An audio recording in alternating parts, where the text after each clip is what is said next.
Okay, that's a domestic hot water generation system we just installed. This expansion tank, heat exchanger with the Siemens control system, steam control valve, strainer,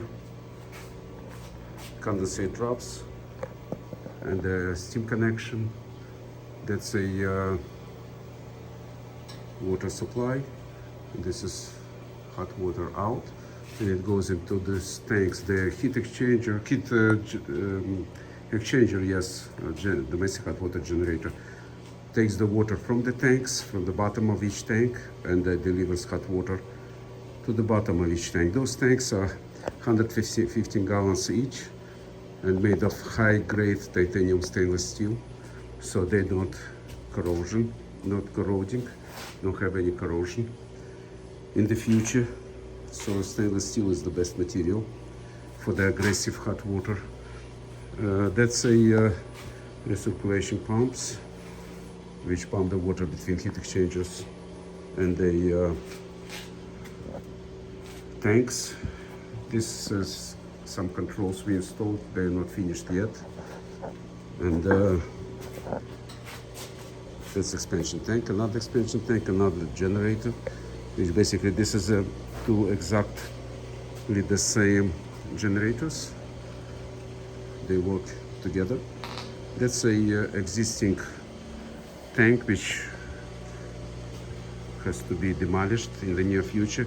The another tank was in the place where the tanks are right now. It was removed, and very hot water, approximately 170 degrees, come to the 2.5-inch hole mixing valve. So that's a hot water supply. That's a cold water supply. This is a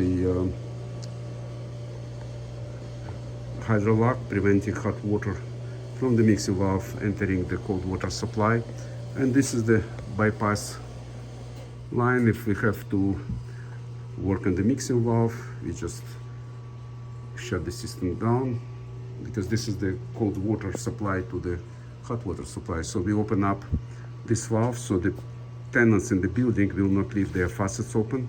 So there is always the water in the faucets and lavatories when we do repairs, so people don't leave them open and flood the building.